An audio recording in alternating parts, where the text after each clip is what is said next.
অনেক জরিপ দেখা যাচ্ছে যে অর্থনীতি 2026 সালের মধ্যবর্তী নির্বাচনের সবচেয়ে বড় একটি নির্ধারক ইস্যু হয়ে উঠবে। আপনি কি তাই মনে করেন কিনা, এবং যদি মনে করে থাকেন আপনি এর সমর্থনে কি আমাদেরকে জানাবেন, এবং এটি কত বড় একটি ইস্যু হয়ে দাঁড়াবে রিপাবলিকানদের জন্য এই মধ্যবর্তী নির্বাচনে? মিডল ক্লাস যে আমরা যারা আর কি উইয়াতন, এবং এদেশে এবং প্রত্যেকটা দেশে আপনি দেখবেন যে আপনি বললেন নির্ধারক, প্রত্যেকটা ইলেকশনের যে নির্ধারণটা করে কিন্তু এই মধ্যবিত্ত ক্লাস। আলটিমেটলি আমার কাছে মনে হয় মানুষ যখন আরো বেশি স্কুইজ হবে, আরো বেশি ওয়ালেট তাদেরকে আপনার এফেক্ট করবে, দ্যাট উইল গো এগেইনস্ট আসলে এখন কি হচ্ছে ইরান নিয়ে, এটি যেমন অনেকেই খুব উদ্বিগ্ন হয়ে গেছেন যে এটির একটি সমঝোতা হওয়া দরকার, কারণ অর্থনীতি হাতের বাইরে চলে যাচ্ছে, গ্যাস প্রাইস বাইরে চলে যাচ্ছে, এবং এটির এফেক্ট এখন পড়া শুরু করেছে বিভিন্ন জায়গায়। দেখতে পাচ্ছি আমরা বাস্তবে যে চুক্তিটা সামনে এখন আছে, আপনি এমওইউর কথা বললেন, এমওইউটা একটা ফ্রেমওয়ার্ক মাত্র। সেই ফ্রেমওয়ার্কে আমরা দেখতে পাচ্ছি যে বাস্তবে যে চুক্তি হওয়ার সম্ভাবনা আছে তা মোটেই ওবামার চেয়ে ভালো কিছু নয়। ডোনাল্ড ট্রাম্পের সামনে কিন্তু খুব কম পথ খোলা। সামনে মধ্যবর্তী নির্বাচন বলেছি আমরা, জিনিসপত্রের দাম বাড়ছে এবং তিনি বুঝে ফেলেছেন যে হরমুজ প্রণালী দিয়ে জাহাজ চলাচল করবে না উইদাউট ইরানের সমর্থন। ইরানের সমর্থন ছাড়া কিন্তু জাহাজ সেখান দিয়ে যাবে না। মূল্যস্ফীতি, জ্বালানি উচ্চ মূল্য, অর্থনৈতিক অনিশ্চয়তা, এই সমগ্র কারণে, সমস্ত কারণগুলোর কারণে প্রেসিডেন্ট ট্রাম্পের জনপ্রিয়তা কমেছে বলেও আপনি উল্লেখ করেছেন। ঠিক আছে, কমেছে এবং কমছে। অনেক জরিপ, যেই আপনি একটি জরিপের কথা উল্লেখ করেছেন, অনেক জরিপ দেখা যাচ্ছে যে অর্থনীতি 2026 সালের মধ্যবর্তী নির্বাচনের সবচেয়ে বড় একটি নির্ধারক ইস্যু হয়ে উঠবে। আপনি কি তাই মনে করেন কিনা, এবং যদি মনে করে থাকেন আপনি এর সমর্থনে কি আমাদেরকে জানাবেন, এবং এটি কত বড় একটি ইস্যু হয়ে দাঁড়াবে রিপাবলিকানদের জন্য এই মধ্যবর্তী নির্বাচনে? Democratic Party has a lot of things to beat the drum at this point, but totally fail is because of this leadership, Chuck Schumer and Jeffrey Haken. এবং আমিও কিন্তু কনসার্ন, আমরা যদিও একটু আগে বললাম যে মোস্ট লাইকলি বোধহয় এটা দেখা যাচ্ছে যে হয়তো ডেমোক্রেটের বোথ হাউস এবং সেনেট পাবে, এটা নিয়ে আমিও কিন্তু কনসার্ন ওনার মতো আর কি, যে because of the poor leadership of the Democratic Party. They are not even saying anything about the Middle East war. আজকে যদি এটা রিপাবলিকান পার্টি হতো, এখানে কিন্তু একদম মানে ফাটিয়ে ফেলতো ওরা, and they are not saying anything, or rather তাদেরই পার্টি অনেকে কিন্তু ভোটিং উইথ দ্যাম। চাক সুমারের যে সাইলেন্স, এইটা তো আরো আমি মনে করি যে আরো একটু খারাপ, এটা আরো ডাবল ভালনারেবল করছে পার্টিটাকে আর কি। So that's I am also very concern.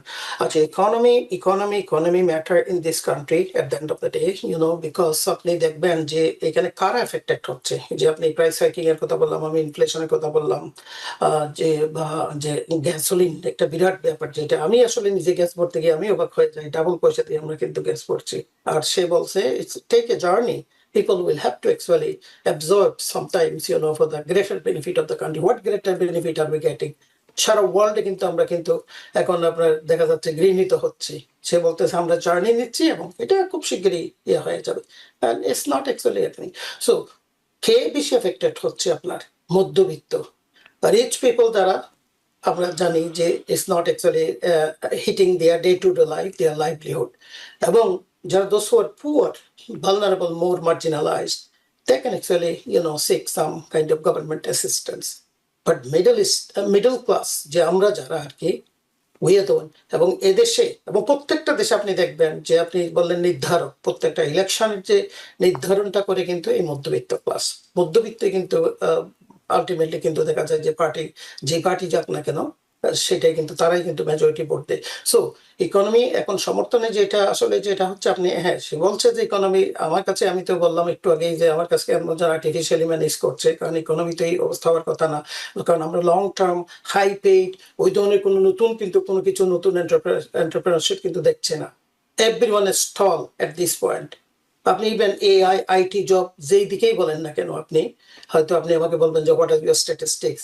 Yes, বিভিন্ন সোশ্যাল মিডিয়া আসছে যে নিউ জব কিন্তু নিউ ভেঞ্চার কিন্তু এখন আর আসছে না। প্রত্যেকে কিন্তু everyone is concern about this war. দুইটা ফ্রন্টে কিন্তু আমরা ওয়ার, একদিকে ইউক্রেন, মিডল ইস্ট হচ্ছে এখন সবচেয়ে বড় কিন্তু আমাদের ডিটারমিনেন্ট ফ্যাক্টর। সো আলটিমেটলি আমার কাছে মনে হয় মানুষ যখন আরো বেশি স্কুইজ হবে, আরো বেশি ওয়ালেট তাদেরকে আপনার এফেক্ট করবে, that will go against, leadership power, আমি বলছি Democratic party, but still people, concerned about their life and livelihood. একটু ইরান নিয়ে কথা বলবো। আপনার হয়তো মনে আছে আমরা যখন গত সপ্তাহে অনুষ্ঠান করছি তখন প্রেসিডেন্ট ট্রাম্প বলেছিলেন যে যে তাহাতে একটি প্রপোজাল আছে এবং তারা খুব দ্বার প্রান্তে আছেন একটি সমঝোতার, এবং হয়তো আগামীকালই একটি সমঝোতার স্বাক্ষর হবে। তার আগে যে অবস্থাটা ছিল সেটি হচ্ছে যে তারা একটি মেমোরান্ডাম অফ আন্ডারস্ট্যান্ডিং এসেছেন, সেটি হচ্ছে 60 দিনের জন্য তারা যুদ্ধবিরতি। কিন্তু আমরা জানি যুদ্ধবিরতি আসলে কোনোটি হয়নি।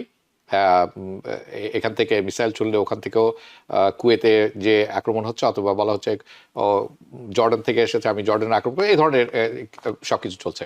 অর্থাৎ আক্রমণ পাল্টা আক্রমণ চলছে, কিন্তু তার যে পরিধিটা ছিল এবং তার যে আকার ছিল সেটি কমে এসেছে। But there is no really cease fire. এবং তার ফলে আমরা একটা জিনিস বুঝতে পারছি যে আসলে কোনো সমঝোতায় কেউ পৌঁছেনি।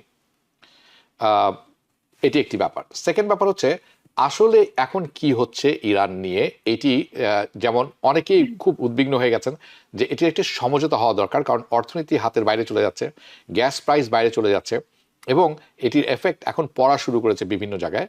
আমাদেরকে একটু বুঝিয়ে বলুন আসলে হচ্ছেটা কি। আমি একটু আপনার সঙ্গে মতভেদ আমি পোষণ করছি এই অর্থে যে একটা সিজ ফায়ার কিন্তু আছে। না না, আমি তো বলেছি আছে, কিন্তু খুব একটা কার্যকর নয়।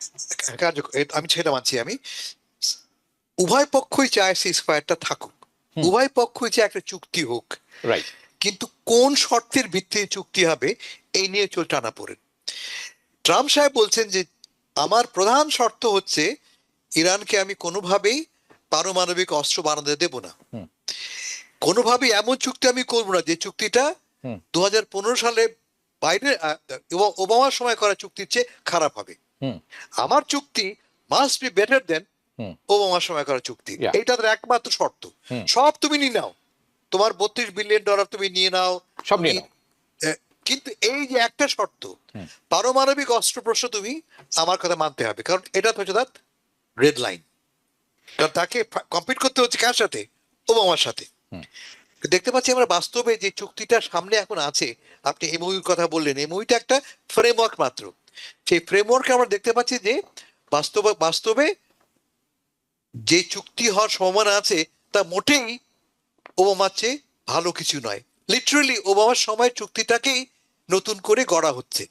তফাৎ হচ্ছে এই যে ওবামার সময় একটা সানসেট প্রভিশন ছিল, 2030 সালের পরে 30 সাল পর্যন্ত করা যাবে না, পারমাণবিক অস্ত্র ব্যবহার করা যাবে না। এখন ডোনাল্ড ট্রাম্প সাহেব বলছেন যে এই টাইম ফ্রেমটা বাড়িয়ে আগামী 15 বছর, 20 বছর, 25 বছর এই নিয়ে চলছে। কত বছর পর্যন্ত আমরা কিছু করতে পারবো না এতে রাজি আছে ইরান। আমরা পারমাণবিক অস্ত্র বানাবো না, আমাদের যে এনরিচ ইউরেনিয়াম আছে তা ব্যবহার করবো না, চাও তো তোমরা এটা নিয়ে নিতে পারো, অথবা এটা আমরা ডাইলিউট করে ফেলবো আমরা, ইত্যাদি ইত্যাদি সব রাজি আছি আমরা, কিন্তু অধিকারটা আমি ছাড়বো না।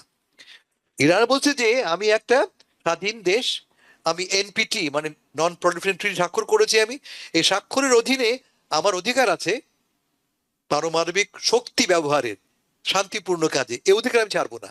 প্লাস এই যে এনরিচ আছে ইউরেনিয়াম আমার আছে, এটা আমার জাতীয় সম্পদ, আমি তাকে ত্যাগ করবো কেন? এই নিয়ে চলছে টানা পড়েন। ডোনাল্ড ট্রাম্পের সামনে কিন্তু খুব কম পথ খোলা। সামনে মধ্যবর্তী নির্বাচন বলেছি আমরা, জিনিসপত্রের দাম বাড়ছে এবং তিনি বুঝে ফেলেছেন যে হরমুজ প্রণালী দিয়ে জাহাজ চলাচল করবে না উইদাউট ইরানের সমর্থন। ইরানের সমর্থন ছাড়া কিন্তু জাহাজ সেখান দিয়ে যাবে না। এমনকি যদি আমেরিকান যুদ্ধ জাহাজ সেখানে পাহারা দেয় তাতেও না। কারণটা কি? Insurance company. একটা সামান্য ড্রোন পাঠিয়ে আপনি জাহাজকে ক্ষতিগ্রস্ত করতে পারেন, এর ক্ষতিপূরণ কে দেবে? London based practically all major insurance কোম্পানিগুলি বলছে ভাই আমি পয়সা দেবো না, আমি তোমাকে ইন্স্যুরেন্স সাপোর্ট দেবো না। তার ফলে কোনো জাহাজই সেখানে যাবে না যতক্ষণ না পর্যন্ত ইরানের সঙ্গে সমঝোতা তৈরি হচ্ছে। এই একটা লিম্বোতে, বেসিক্যালি একটা লিম্বো, আমরা আগাতে পারছি না, পেছাতে পারছি না।